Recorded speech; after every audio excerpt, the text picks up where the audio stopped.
तर नमस्कार विद्यार्थी मित्रांनो, आज आपण राज्य सेवानुसार 2023-24च्या पॅटर्ननुसार नवीन जी माहिती घेऊन आलेलो आहोत। जो राज्य सेवाचा पूर्ण पॅटर्न कसा आहे, किती मार्काला पेपर असतो, ते आज आपण या सविस्तर लेक्चरच्या अनुसार आपण सर्व माहिती बघणार आहोत। राज्य सेवानुसार लोकसेवा आयोग जो परीक्षा कंडक्ट करत असते, याच्यातून 3 पेपरमध्ये पार्ट असतात। 3 पार्टमध्ये परीक्षा कंडक्ट होत असते। लोकसेवा आयोगानुसार 3 पार्टमध्ये विभागलेले आहे, त्यानुसार लोकसेवा आयोग परीक्षा कंडक्ट करत असतो।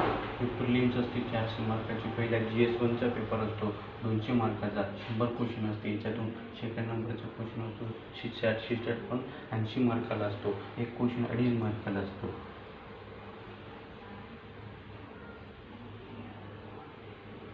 एक क्वेश्चन 2.5 मार्काला असतो। यातून 33% मार्क आपण घेणे अनिवार्य आहे, नाहीतर तुमचा पहिला पेपर चेक होणार नाही, तर फेल होऊन घरी जावं लागेल। सेकंड नंबर आपण आलो, याच्यात क्वालिफाईंग पेपर आहे। याच्यात तुमचे मार्क लागणाऱ्या पोस्टमध्ये तुमची मेरिट ठरणार आहे, याच्यावर काही निर्भर करणार नाही।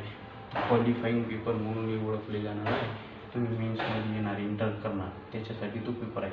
1750 मार्काचे असे 9 पेपर होत असते मेन्समध्ये। म्हणजे 2 पेपर क्वालिफाईंग पर असते, मराठीतून असते एक आणि एक इंग्लिशतून असते। असे 2 पेपर क्वालिफाईंग पेपर असते। आणि थर्ड आता आले तर निबंध पहिला असतो, 1 नंबर निबंध, दुसरा नंबर GS1चा असतो, तिसरा GS2चा असतो, आणि चौथा GS3चा असतो, 5वा GS4चा असतो, 6वा ऑप्शनल असतो, आणि 7वा पण ऑप्शनल। ऑप्शनलचे 250 मार्काचे 2 टप्पे असते। याच्यासाठी 500 मार्काचा आपला ऑप्शनलच असतो। ऑप्शनलवर आपण एक व्हिडिओ बनवणार आहोत। याच व्हिडिओसाठी तुम्ही आपल्या चॅनलला अशीच माहिती बघत असताना चॅनलला सबस्क्राईब करा, लाईक करा आणि शेअर करा।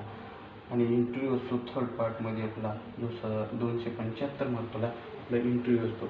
मेन्स आणि इंटरव्ह्यू याच्यावर जो आपला मेरिट ठरत असतो, जो आपण DYSP, तहसीलदार, SDM, BDO अशी काही महत्त्वाची पोस्ट असते, त्याच्यावर आपली ठरत असते। कोणावर? मेन्सचे इंटरव्ह्यूचे 275 आणि 1750 मार्क याच्यावर मेरिट ठरत असते। हे जे वरचे प्रिलिम्स असते 400 मार्काची, क्वालिफाईंग असते। धन्यवाद।